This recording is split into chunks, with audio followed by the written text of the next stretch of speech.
What if I told you that one of the world's greatest animal migrations was almost silenced forever, not by natural predators, but by a threat few even knew existed? Picture this. A small, sleek falcon, no heavier than a coffee cup, lifting off from its breeding grounds in Siberia and China. Its destination, wintering grounds in southern Africa. The journey is one of the most epic in the animal kingdom. Over 14,000 miles across open ocean, mountain ranges, and deserts. For centuries, this migration went largely unnoticed by the wider world. But then, in the early 2000s, scientists began to notice something alarming. The numbers were dropping. Fast. In one region of northeast India, where millions once roosted, the skies were growing quiet. The Amur Falcon was vanishing, and almost no one knew why. The mystery would lead to a discovery so shocking it sparked an international conservation race against time. To understand how close this migration came to collapse, we need to look at the falcon's route. After leaving Northeast Asia, the birds fly south over the Himalayas, a feat of endurance in itself, before arriving in India's northeastern states like Nagaland. Here, they stop to rest and feed. It's a critical refueling point before they attempt the most dangerous leg of their journey, a non-stop, 3-day flight over the Indian Ocean. They lose nearly half their body weight on this crossing. They arrive exhausted, desperate to rebuild their strength. And that's where the trouble began, because in Nagaland, local hunters had been catching the falcons for generations. It was small-scale, sustainable. But around the year 2000, something changed. The hunters realized they could catch the birds in staggering numbers, not for food, but for sale. The falcons were trapped in vast nets strung between trees, sometimes thousands in a single night. They were sold in local markets as cheap meat. No one knew the scale until conservationists began investigating. They found sites littered with feathers and bones. They estimated that in one roosting area alone, over 100,000 falcons were being killed each year. For a bird that relies on mass numbers to survive such a dangerous migration, this was catastrophic. The entire population was at risk.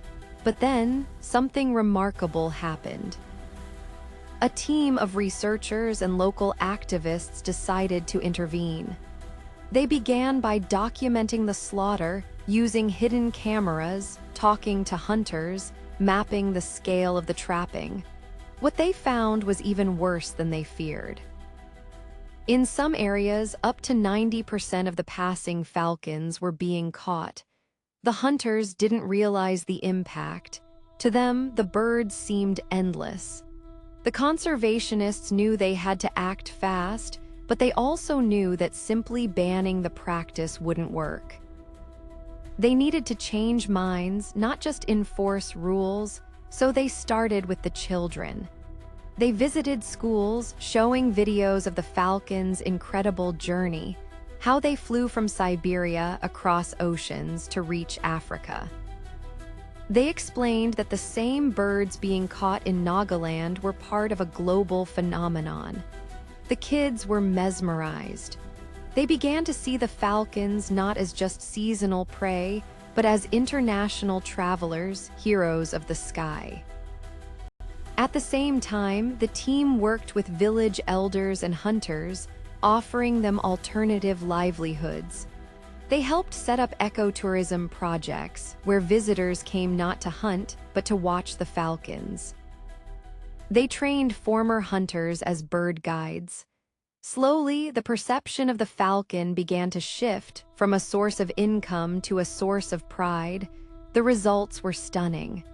Within just a few years, the mass hunting stopped almost completely. Villages that once hosted trapping camps now hosted bird-watching festivals. The skies over Nagaland once again filled with falcons, not as targets, but as celebrated guests. The turnaround was so rapid and so complete that it's now studied as a model for community-led conservation. But the story doesn't end there, because saving the Amur falcon in India was only one part of the puzzle. Researchers then began tracking the birds to see if the population was recovering and to identify other dangers along their route. They used tiny satellite tags, light enough for the falcons to carry without being burdened. What they discovered was astonishing. The birds were taking routes no one had predicted, flying at incredible altitudes, riding thermal winds, and navigating using cues we still don't fully understand. But they also found new threats: illegal trapping in other regions, habitat loss in Africa, and the growing impact of climate change altering wind patterns over the ocean. Each new finding helped sharpen the conservation strategy, making it a truly global effort. Today, the Amur falcon's migration is safer than it has been in decades. The population has stabilized, and in some areas it's growing. But the work isn't over. Conservationists continue to monitor the birds, protect stopover sites, and work with communities along the entire flyway. The Amur falcon's story is a powerful reminder that even the most widespread species can be vulnerable to localized threats, and that the solution often lies not in confrontation, but in collaboration. It shows that when people understand the scale and wonder of nature's journeys, they can become its most passionate defenders. Which other animal migration do you think needs more attention and protection? Share your thoughts in the comments. We might feature it in a future video.